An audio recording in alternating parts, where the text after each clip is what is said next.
네, 본격적인 투자의 시그널을 포착해 보죠. 시그널 포커스 시작하겠습니다. 자, 오늘의 포커스는 중국입니다. 중국 최대 정치 행사 양회가 오늘 개막했고요.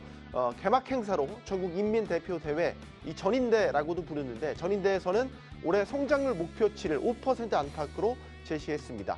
내수 경기를 살리기 위한 대규모 부양책에 대한 전망도 지금 나오고 있죠. 미국의 압박 속에서도 중국판 인공지능 딥시크의 등장으로 중국이 어느 정도 자신감을 회복했다는 분석도 나오고 있습니다. 오늘 중국 경제의 변화들 속속들이 분석해 보겠습니다. 또 이를 통해서 투자의 시그널을 잡아보도록 하겠습니다. 자, 중국 현지 곳곳을 누비면서 현장의 목소리를 전달해 주시는 진짜 중국 전문가를 오늘 모셨습니다. 박승찬 용인대 교수 나오셨고요. 안녕하십니까? 반갑습니다. 자, 그리고 흔들리지 않는 원칙과 인사이트를 갖고 시장 대응의 기준을 제시해 주시는 분이죠. IM증권 이영훈 이사님도 함께 해 주셨습니다. 안녕하십니까? 네, 안녕하십니까? 자, 지금 중국 양회가 일단 오늘 개막을 했습니다.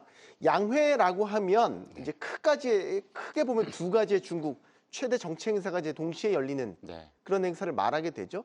이 양회가 갖는 무게감, 중요성, 여기에 대한 설명을 먼저 좀 교수님께 부탁을 드리겠습니다. 그러니까 양회는 중국에서 가장 큰 정치 이벤트죠. 그러니까 1년 전체에서 가장 그 전국에서 각 부분을 담당하는 대표들이 모인 게 양회인데, 그중에서 이제 우리가 오늘 집중적으로 이야기할 전인대가 중국 경제 올해 성장률을 몇 % 할 것인지, 어느 방향으로 갈 것인지, 비록 이번에도 뭐 미국 이야기는 안 붙지만 미국에 대응해서 어떤 방향성을 가지고 갈 건지, 이는 정책적인 부분에서의 시그널, 포인트를 잡을 수 있는 가장 핵심적인 게 바로 양회 전인대 오늘 발표된 내용이 되겠습니다. 네, 원래 이건 이제 매년 열리는 그렇습니다. 매년 정치 3월 초에 행사잖아요. 네. 근데 이제 올해를 조금 더 주목해서 봐야 될 이유가 있을까? 그냥 피상적으로 보면 미국의 새로운 행정부가 들어섰고 관세를 비롯한 여러 패권 경쟁이 더 격화되는 가운데 열리는 거여서 좀 더 주목을 해봐야 될 필요가 있을 것 같은데요. 두 가지죠. 일단 중국의 경제 자체가 지금 부진하고 내수 경제가 부진한 상태에서 트럼프 2.0의 제재가 더 심화될 거기 때문에 그 돌파구를 어떻게 찾을 것이냐, 그 내용을 이번에 양회에서 어떤 내용이 나올 것이냐를 이제 보는 것들. 그래서 전 세계가 좀 관심을 가지고 있는 거고, 특히 이제 미국 같은 경우도 그러니까 이번에 이제 AI 말씀하시다시피 AI에 대한 전반적인 R&D가 얼마나 반도체를 포함해서 말씀을 드리는 겁니다. 포함해서 그렇고 또 국방비 예산. 국방비 예산도 미국이 매우 관심을 가지고 있는 부분들이기 때문에 그래서 이번에 가지고 있는 양회가 그 어떤 해보다도 중국 정부 입장에서는 힘든 한 해를 보내야 되는데 이걸 어떻게 돌파하느냐에 우리가 찾을 것이고, 투자자 입장도 마찬가지일 것 같습니다. 그 방향성을 봐야지만 중국은 정책을 따라가기 때문에 그 정책의 방향, 키 방향을 우리가 충분히 가늠해 볼 수 있다. 박 교수님, 이게 이런 양회를 통해 사실 지금 중국 지도부에 대한 어떤 신뢰라든지 리더십 이런 것들을 또 재평가하지 않습니까? 네, 그렇습니다. 시진핑 주석이 지금 3년임 중이잖아요. 어떻게 보십니까? 이게 시진핑 리더십은 굳건하다, 공고하다 이렇게 볼 수 있습니까? 그렇죠. 지금의 시진핑 리더십에 지금 감히 국내에서 이야기를 할 수 있는 상황은 아니죠. 근데 시진핑 입장에서는 지금의 국면이 어떻게 보면 사연임을 가기 위한 매우 좋은 구도는 가고 있다. 무슨 말이냐면 미국이, 그러니까 트럼프 2.0에서 중국을 때리면 때릴수록 시진핑의 지도력은, 그러니까 인기는 더 올라갈 수밖에 없습니다. 그러니까 더 모으는, 공고히 하는 부분이 있죠. 근데 그런 부분에서 말은 안 하지만, 힘들다고 하지만 사연임을 가기 위해서는 어떻게 보면 좋은 하나의 시그널인 거고, 또 한편으로는 지금 지금 워낙 제재가 심하기 때문에 그런 부분에서 기존의 1.0하고 다르게 2.0은 매우 저는 더 심화될 거기 때문에 이것을 어떻게 돌파할 것이고 일자리를 만들어낼 것이냐. 그래서 기존의 공동부의가 갑자기 스탠스가 바뀌어가지고 선불원의 이야기가 또 나온 거지 않습니까? 그런 딜레마가 지금 현재 시진핑이 갖고 있는 속내고 어려움일 것이다. 아이러니하게도 미국의 압박이 거세지면서 중국 내에서는 의미 있는 변화들도 이영훈 이사님 나타나고 있는 게, 뭐 딥시크가 대표적이긴 하지만 최근에 이제 중국 증시에 대해서도 관심을 많이 갖기 시작했잖아요. 근데 사실 이제 미국 증시 자체가 좀 고점론 내지는 또 과열론이 좀 있었잖아요, 작년부터.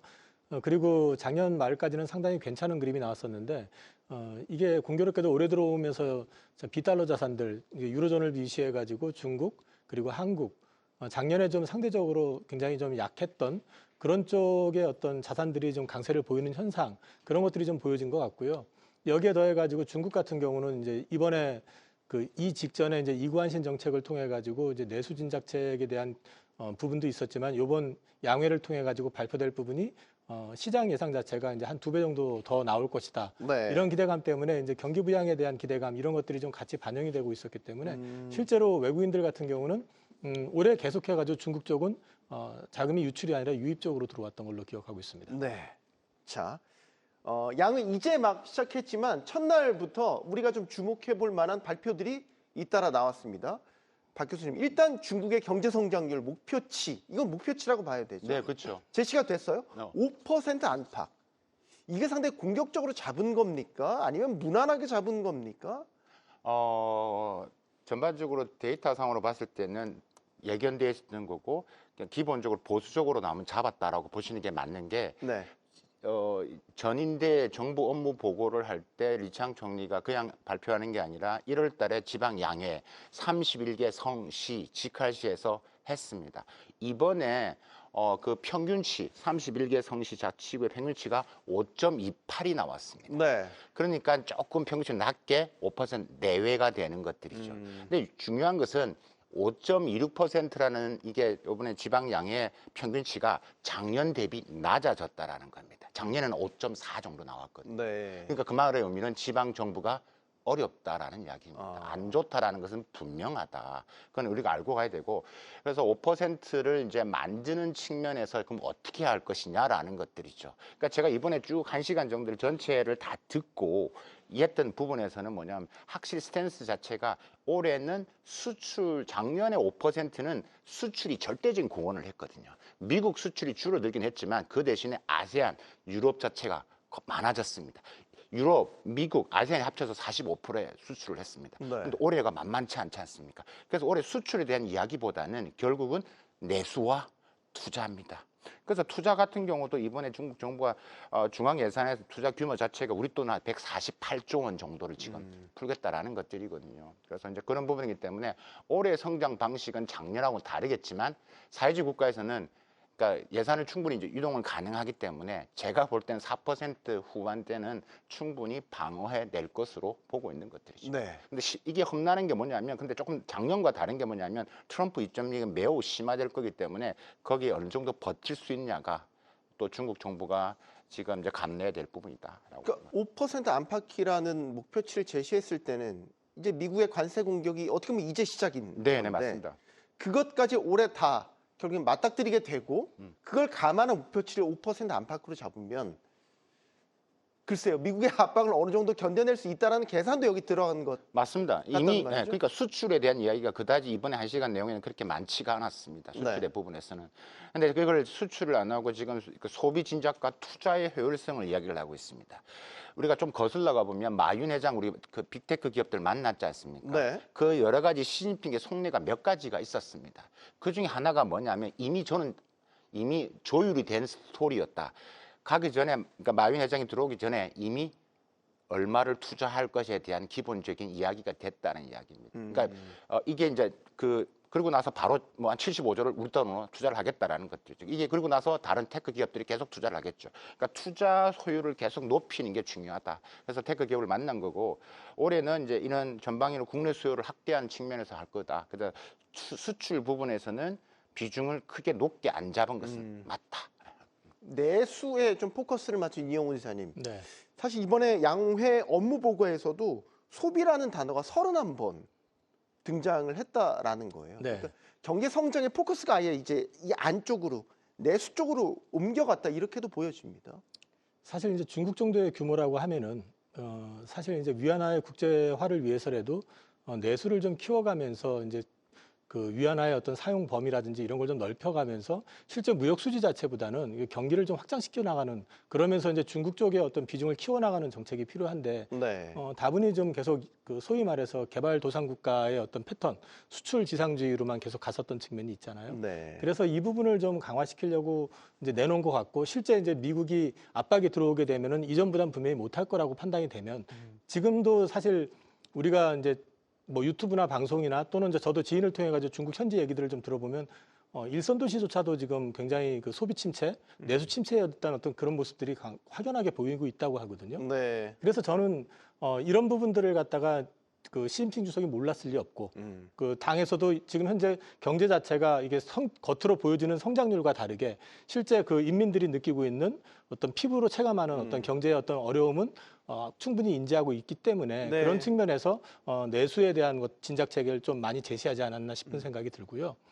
더불어서 여기서 제가 교수님한테 한 가지 좀 질문을 저는 좀 궁금한 게 지금 해마다 그래도 5% 내외의 성장을 계속 해왔잖아요. 네, 네. 그럼에도 불구하고 지금 이제 일자리는 계속해가지고 중국 공장을 갖다 인도로 옮기거나 베트남으로 옮기는 것들이 많아서 그런지 모르겠지만 실업도 굉장히 늘어나고 있고 그다음에 고용 이슈 때문에 그런지 모르겠지만 소비도 굉장히 침체되고 있고 제 지인들을 통해 가지고도 얘기를 좀 들어보면은 안 쓰려고 그러거든요. 돈을.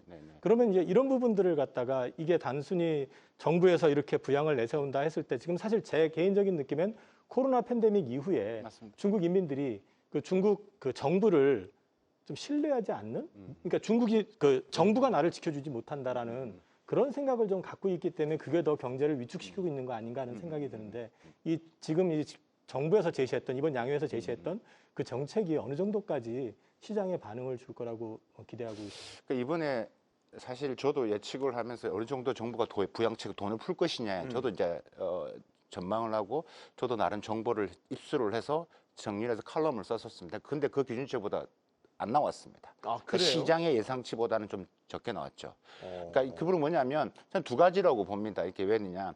일단 첫 번째는 이게 아직 경제 체력이 있다라고 판단을 하는 거고요. 예, 버틸 수 있는 체력이 있다라고 보는 거고. 두 번째가 총알은 이미 다 만들어놨다. 근데 이 부양책을 이번에 다 안 푸는 것뿐이지 트럼프의 제재에 따라서 저는 앞으로의 추가 부양 가능성이 매우 크다라고 저는 보고 있습니다.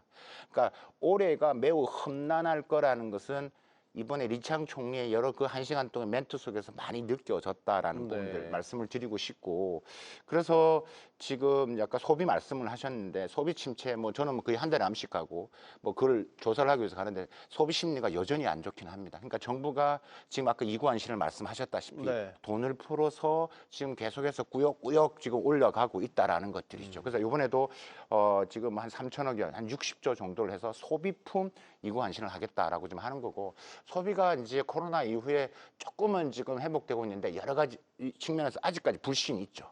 그러니까 지금 이런 거죠. 소비자 입장에서는 아니 당신 같으면 소비를 하겠냐 이런 거죠. 부동산이 지금 떨어져 있고 내가 주가가 떨어져 있는데 내가 자산이 10억이었어.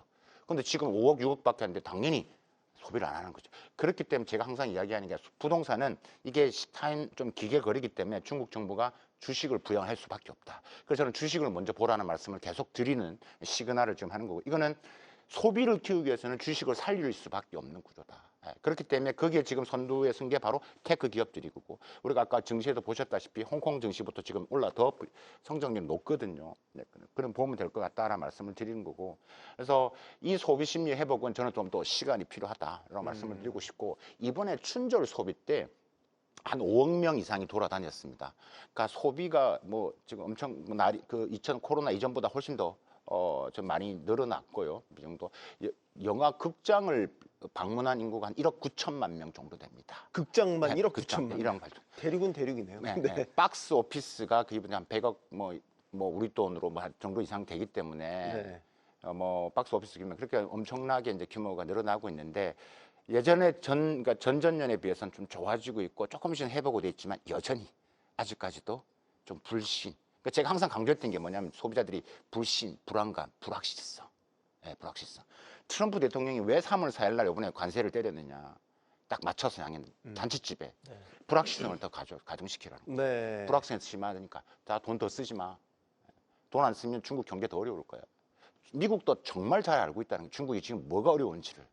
그러니까 지금 그런 부분에서 매우 보이지 않는 물밑 타협 협상의 이야기도 있지만 치열한 지금 신경전이 벌어지고 있다. 그러니까 그게 제 눈은 보이는 것들이죠. 그러니까 이런 부분들을 우리가 잘 봐야지만 우리가 오늘 지금 이야기하는 투자의 시그널을 만들어낼 수 있고 숨은 스토리를 우리가 오늘 이런 방송에서 가능한 오늘 많이 좀 논의를 좀 해봤으면 좋겠습니다. 저는 교수님 말씀 중에 귀가 번뜩였던 게 중국 인민들의 소비를 진작하기 위해서 증시부터 먼저 일단은 끌어올린다라는 목표를 갖고 있고 그 선두에 중국의 빅테크들이 나서고 있다. 왜냐하면 이사님 최근에 국내에서도 중국 빅테크들에 대한 투자에 유입이 상당히 많이 네, 있었고 맞습니다. 뭐 딥시크 이후에 사실 중국 빅테크들의 재해석이 네. 이루어졌지 않습니까? 예, 예. 만약에 소비를 진작시키는 차원에서 중국 빅테크가 선두에 섰다면 이거는 투자 포인트로서 잡을 만한 거 아닙니까?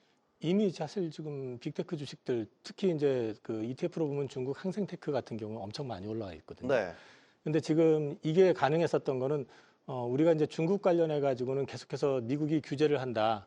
가속기 칩 수출 자체도 규제하고 있고 그래서 좀 사양이 떨어진 것만 H20이라고 하는 그것만 수출을 허용해주고 있기 때문에 한마디로 말해서 AI 쪽에서 미국이 중국을 철저하게 찍어 누르고 있다라고 생각을 했는데 우리 그 구정 연휴 전후해 가지고 딥시크 충격이 크게 나왔잖아요. 네. 그 딥시크가 가져다준 충격은 상상 이상이라고 좀 보고 있고 그것이 결국은 중국 내부에서는 큰 자신감이 됐던 거고 정말 최첨단의 가속기 칩이 아니더라도 우리가 미국하고 견줄 수 있는 정도 수준까지 와 있구나라는 걸 느끼게 했던 거고요.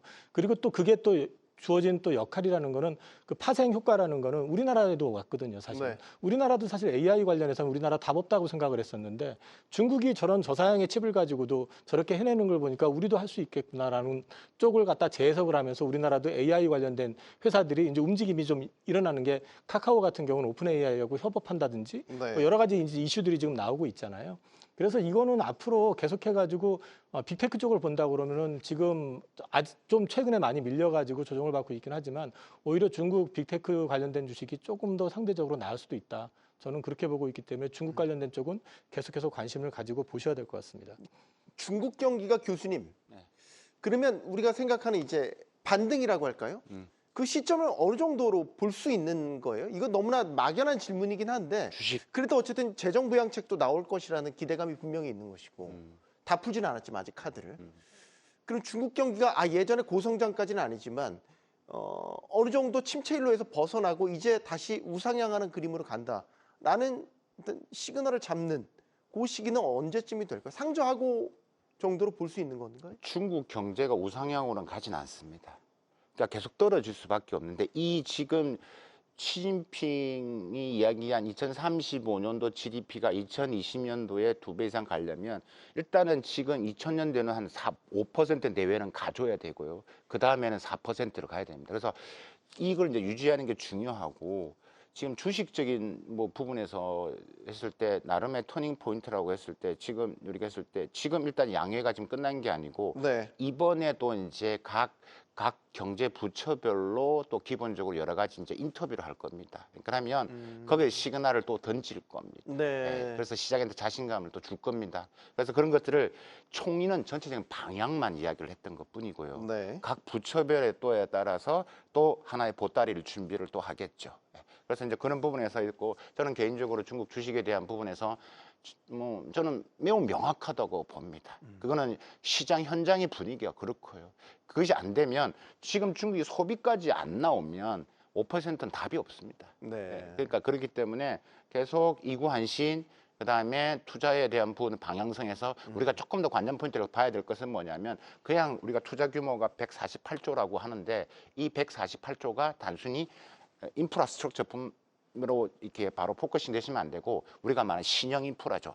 빅데이터 센터, 네. AI 인프라. 그러니까 여기에 있는 체질 개선 변화가 계속 일어나고 있다라는 거죠. 그러니까 너무 큰 틀에서 중국이 이런 투자라고 한댔을 때 우리가 옛날에 콘크리트 경제 이런 표현을 많이 썼거든요. 뚝딱뚝딱 올린다. 그러니까 그렇게 보시면 지금 딥시크로 갔을 때 지금 충격이었단 말이에요. 그런 경우가 또 생긴다는 거죠. 그러니까 저희 같은 사람이 봤을 때는 딥시크는 하나의 만들어진 작품이었다라고 보는 것들이죠. 이미 그런 생태가 있었고 기업들을 만났을 때 도대체 지난 5년 동안 중국에 무슨 일이 벌어지고 있었던 겁니까? 이런 것들이죠. 그러니까 그런 부분에서 우리가 조금 더 깊이 봐야지만 투자의 관전 포인트도 잡아낼 수도 있다. 딥시크를 통해서 중국이 얻은 자신감은 대단합니까? 이게 뭐 딥시크 창업자 량원평에 대한 거의 뭐 영웅화됐다고 이제 알려져 있고, 뭐 그가 태어난 뭐 생가에 가서 뭐 사진을 찍고 뭐 중국 젊은 청춘들 사이에서도 굉장한 입지전적인 인물로 지금 부각이 됐다고 하던데. 그러니까 딥시크라는 회사가 뭐 일단 유학 출신 뭐한 140명 중에서 유학파가 한 3사람밖에 없고 나머지는 다뭐 다 국내파라는 거 아니에요? 국내파들이고 또 연령대가 다 젊다라는 것들이죠. 그러니까 우리가 해냈다라는 부분들 이게 엄청난 큰 거죠. 근데 큰 거고 이거를 아까 제가 작품이가 전략적으로 띄운 게 1월 20일이잖아요. 네. 알원이 난 1월 20일 날 트럼프 취임식 날이었고 바로 그날 오후에 총리가 양원평을 만났어요. 네. 그 사진이 지금 막 돌아다니고 있는 것들이거든요. 네. 그러니까 이게 매우 구두적으로 전략적으로 지금 미중 관계가 치열하게 벌어지고 있다라는 이야기입니다. 그러니까 이런 것들을 조금 더 알고 스토리를 보시면 제가 볼 때 조금 더 의미 있는 투자 포인트가 될 것 같고 이런 이야기를 조금 더 이제 이야기를 좀 앞으로 기회가 돼서 많이 더 했으면 좋겠습니다. 네.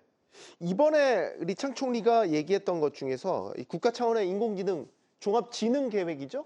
중국에서는 네이밍을 AI 플러스 행동 이렇게 얘기를 했더라고요. 이 AI 플러스 행동, 사실 인공지능이 미국이 주도하고 있던 시장에서 중국이 이제 치고 들어가는구나 라는 자신감을 딥시크를 통해서 얻었다. 그러면 이제 앞으로 얼마만큼의 정말 우리가 눈에 보이는 손에 잡히는 퍼포먼스를 정말 중국이 낼 것이냐. 여기에 대한 생각은 어떠세요? AI 플러스란 말은 작년 양회 때 처음 나온 겁니다. 맞아요. 예, 총리가 이 단어를 썼습니다. 사람들이 이게 뭐지? 근데 중국은 플러스란 말을 잘 씁니다. 그 전에 가면 로봇 플러스라는 게 있고요. 네. 스마트 플러스라는 게 있고요. 그 말의 의미는 뭐냐면 AI와 다른 산업 간의 융합을 말하는 겁니다. 작년에 이게 AI 플러스 나온 것은 미국을 딱 뭐 견절해서 나온 겁니다. 중국의 AI는 2017년도부터 거슬러 갑니다. 그러니까 AI 부분의 발전 계획을 하는데 이게 미국의 제재가 더 심화되면서 전 산업의 AI화, 산업화, 스마트화를 위해서 작년에 이창 총리가 AI 플러스 행동이라는 것을 발표를 했죠. 이번 AI 플러스 행동이 지금 이제 계속 이제 일어나고 있고 계속 이제 하는 거고요. 절대 새로운 용어는 아니다라고 말씀드리고 제가 이제 관심을 갖고 있는 것은 뭐냐면 이번에 이 딥시크가 가져온 이 변화는 중국 정부는 이런 생각을 갖고 있는 것 같습니다. 딥시크는 오픈 소스야. 그래서 뭐라 하냐면 개방성과 포용성을 이야기를 합니다. 네. 야, 미국 오픈 AI는 숨겨놓은 것을 우리는 다 풀었어. R2가 나와도 다 풀 거야. 다 오픈할 거란 이야기입니다. 그래서 뭘 하겠냐면 주변 국가들, 중국과 연동되어 있는 국가들한테 포용성과 이 개방성을 가지고 다 엮겠다는 겁니다. 그래서 시진핑 주석이 뭘 할 거냐? 제가 볼 때는 그렇습니다. 글로벌 AI 이니셔티브를 만들어서 끌고 갈 겁니다. 중국이 주도하는 AI 판을 만들겠다. 우리 다 풀었잖아. 미국도 숨기는 걸 우리 풀었어. 이게 매우 중요한 포인트거든요. 그래서 뭘 하겠냐? AI 실크로드를 하겠다라는 거예요. 네. 그러니까 그러면 또 데이터가 또 쌓여지는 거겠죠. 그러니까 이게 매우 무섭게 진행되는 거고 지금 중국 내 AI의 뭐 굴기다 성장에 대한 이야기는 이미 많이 뭐 들으셨겠지만 비교가 안 됩니다. 이미 양적 지표에서 왜 이 딥시크가 이게 이상하지 않냐면 우리가 객관적으로 미국 데이터를 봤을 때 생성형 AI에 대한 논문, 특허, 양적으로 비교가 안 됩니다. 근데 그게 의미가 있는 게 뭐냐면 트럼프 1.0 시대와 최근 2023년, 24년 요 2, 3년 때 급격하게 올라가기 시작합니다.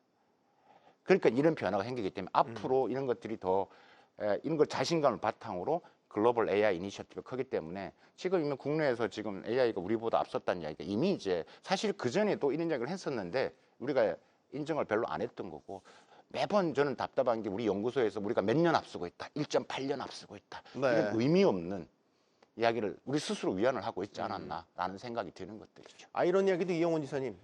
딥시크의 R1이 발표되고 나서 엔비디아 주가는 곤두박질 네. 쳤고 실적이 잘 나왔지만 여전히 성장성에 의문이 제기되면 또 곤두박질 쳤습니다.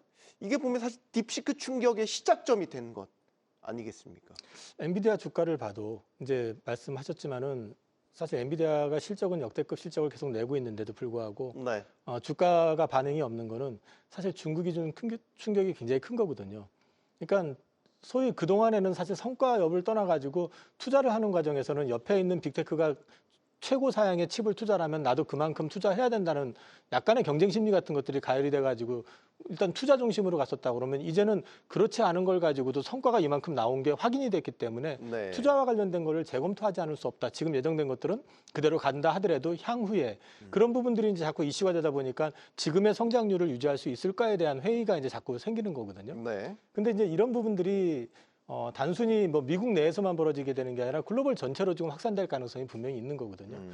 그동안에는 빅테크만 AI를 할 수 있다라고 생각했었지만 이제는 어느 정도 자본력만 갖추고 있으면 다 할 수 있겠구나라는 생각을 갖게 되니까 너도 나도 이제 참여를 할 수 있게 되고 이런 게 결국에 가가지고는 소버린 AI의 필요성을 더욱더 부추기는 역할을 하다 보니까 네. 인도에서도 자체적으로 소버린 AI를 구축하겠다고 하고 있고 우리 정부에서도 이제 그동안에는 그 가속기 칩 전혀 비축하지 않고 있다가 갑자기 이제 투자해가지고 가속기 칩 확보하고 AI 관련된 거 이제 적극적으로 육성하겠다라는 얘기 나오고 있는 거고. 근데 이런 부분들이 이제 산업적인 측면에서 봤을 때 분명히 딥스크가 준 충격은 생각 이상일 것이다라고 보고 있고 이것이 저는 단순히 주가의 흐름이 아니라 미국과 중국 간의 그 AI 경쟁을 상징적으로 보여주고 있는 어떤 모습이 아닌가 싶습니다. 네. 자, 이제 관세 이야기를 해보겠습니다. 중국의 관세, 트럼프 행정부 2기 들어서 처음 부과한 게 중국 10% 추가 관세. 여기에다가 더하기 더 10%를 지금 더했어요. 중국도 맛보복에 나섰습니다. 전선이 조금씩 벌어지고 있는 게 느껴집니다, 교수님. 지금 상황을 어떻게 보십니까? 지금 살 어떻게 보냐 하면 이제 워밍업 하고 있구나. 아직 워밍업입니까? 아직 전면전 아닙니까? 워밍업 하고 있구나. 본격 시작도 안 했구나. 저는 그렇게 보여집니다. 그래서 네. 이번에 2월 4일 날 10% 부과를 했죠. 딱 한 달이 지난 3월 4일 날 10% 미국이 부과를 했습니다. 중국이 네. 기다렸다는 듯이 지금 이제 농산물 부과를 또 했죠. 그다음에 방산 기업들 좀 블랙리스트를 했는데 사실 이번에 미국산 대두, 수수, 뭐 닭고기, 뭐 밀, 옥수수 뭐 한 10에 15% 했는데 이것도 사실 미국이 딱 예측하고 있었던 거거든요. 패를 읽고 있었던 거예요.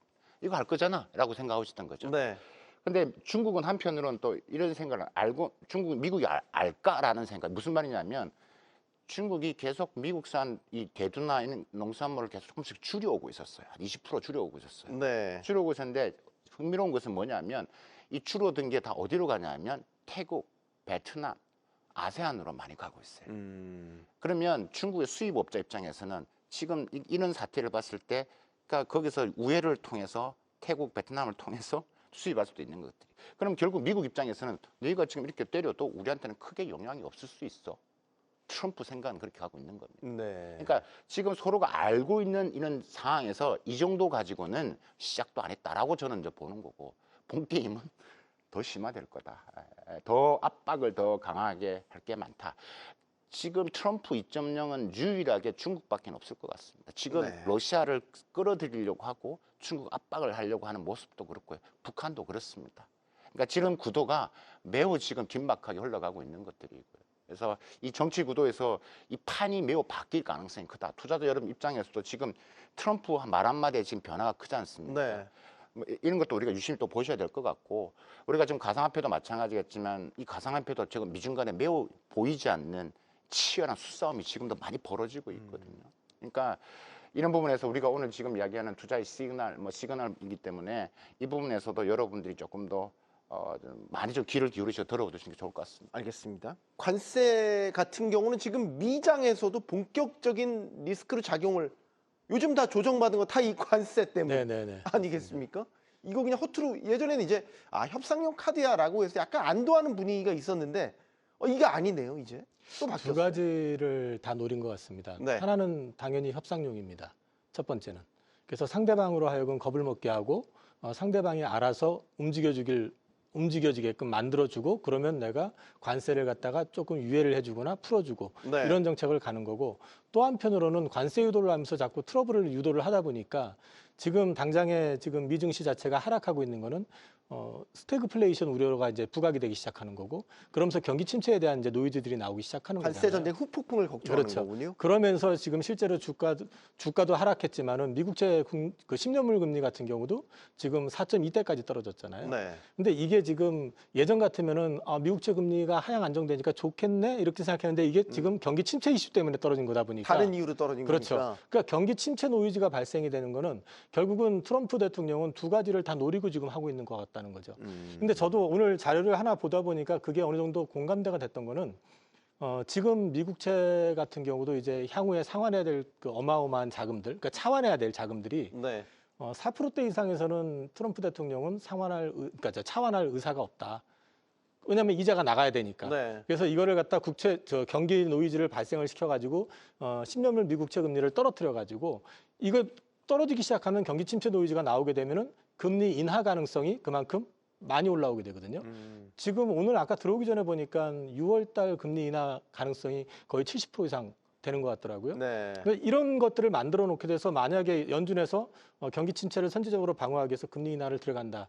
이럴 경우에는 또 그걸 갖다 이제 또 스위칭을 할 수가 있고 그렇게 되면은 그걸 가지고 또 홍보를 할 수가 있고 그러면서 동시에 이제 다시 그 관세와 관련된 것들을 제가 볼 때는 방금 교수님 말씀하셨지만은 중국을 상대로 아직은 적극적으로 안 때리는 거는 지금 현재 주변 노이즈만 가지고도 이 정도를 만들어낼 수가 있는데 이게 자칫 중국을 너무 세게 처음부터 때려버리게 되면은 적하군 구분 없이 그냥 이제 혼자서 맞서 싸워야 되는 문제가 발생이 될 수 있고 네. 그럴 때는 또 제어 못하는 상황이 올 수도 있고 진짜 경기 침체가 심하게 올 수도 있잖아요.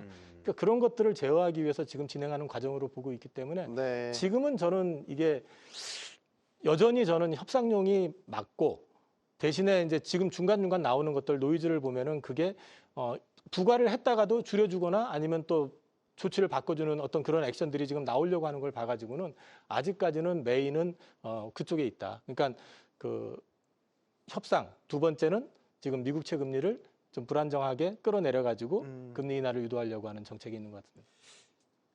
박 교수님, 네. 아까 워밍업이라는 말씀하셨잖아요. 네. 그리고 전면전으로 들어가면 어떤 카드를 서로 꺼내 드는 겁니까? 히토리입니까? 중국 일단은 지금 미국의 제재 수요를 이제 했는데 지금 트럼프 제가 볼 때는 일단 100일 정도 이제 국내 정치에 좀 집중을 해서 하기 때문에 일단 전반적으로 미국 대통령이 했을 때는 보통 그런 스타일로 사이클로 가기 때문에 그래서 하나에 툭툭 던지는 상태고요. 미국이 어떠한 제재를 하느냐에 따라서 중국의 대응 카드는 다 다양하게 다 있다. 이미 테이블에 빼곡 기사에 있다라고 보시는 게 맞고요.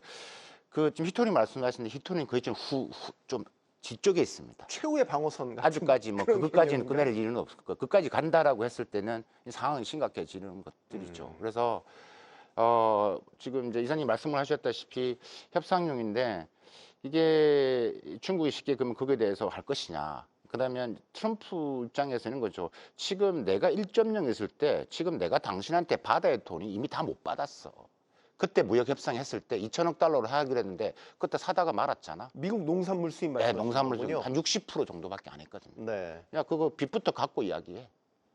그러니까 지금 풀어야 될 게 한두가 아직 아니라는 이야기예요. 그렇기 때문에 문제는 단순하게 무역 적자도 있지만 트럼프 부분이 있으면 또 이 중국의 성장.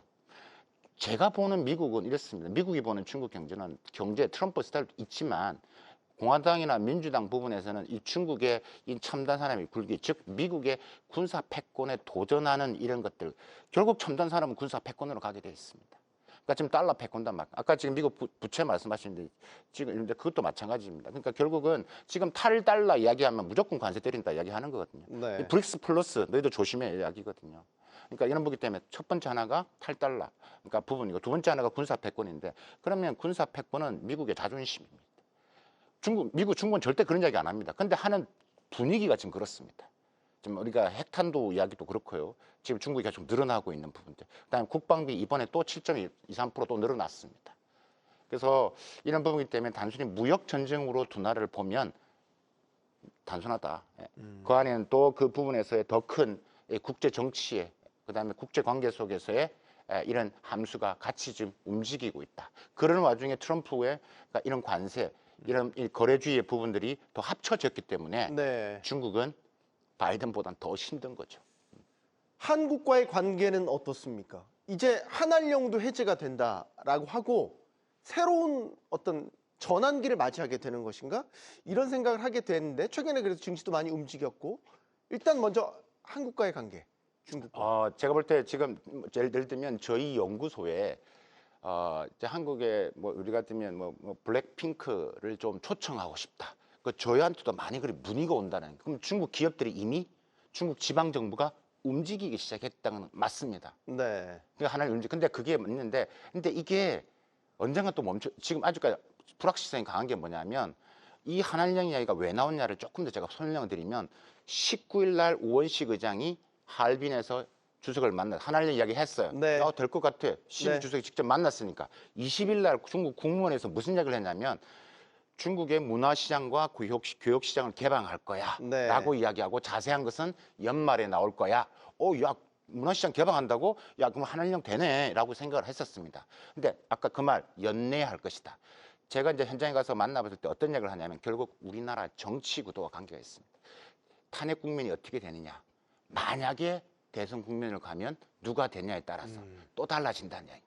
지금 결국 관전 포인트는 뭐냐면 10월 달 경주에서 열리는 에이펙 정상회담 때 오느냐 안 오느냐가 한한령을 그 자체가 그냥 알아서 움직이는 겁니다. 그래서 제가 말씀드렸다시피 이미 기업들은 온다는 가정하에서 지금 벌써 준비를 하고 있습니다. 그러니까 온다는 가정하에 한한령 해제에 대한 기대감도 커지는 거고. 그렇죠. 지금 중국이 움직이고 있으니까. 그래서 지금 저도 이제 한한령 이슈가 있기 때문에 저도 지금 온다라고 10월 달에 온다고 보고 있고 지금 이제 우리가 주식의 관점에서 본다라면 지금 엔터주들 관심 있는 게 맞고요. 지금 매우 의미가 있다라고 보여준다. 하지만 이게 3월 달 우리 정치와 매우 연관되어 있다. 그거는 알고 계셔야 될 거고 만약에 그게 우리가 여러 가지 기각이냐 인용에 따라 달라서 이런 변수가 생기면 10월 달에 시진핑 안 올 수도 있습니다.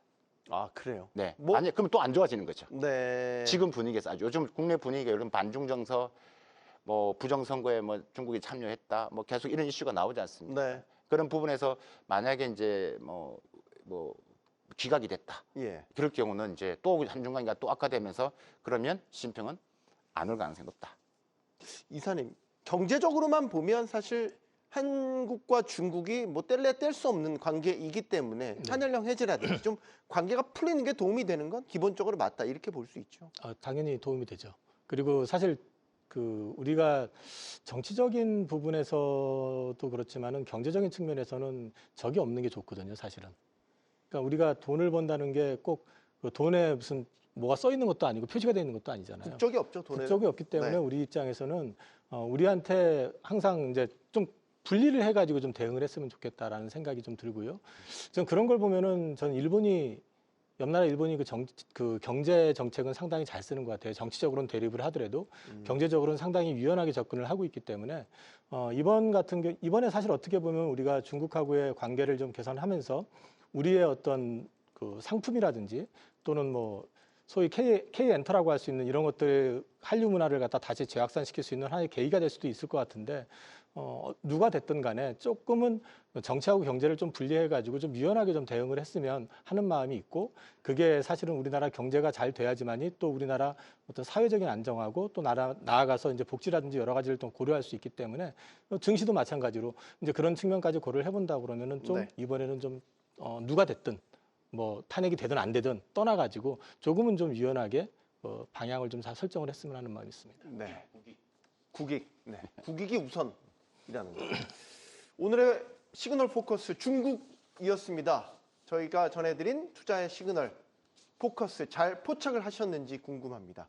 자, 저희가 내일은요 2차 전지와 함께 전기차 시장에 대한 심층 분석 준비되어 있습니다. 기대 많이 해주시고요. 내일 뵙도록 하겠습니다. 시청해주신 여러분 고맙습니다.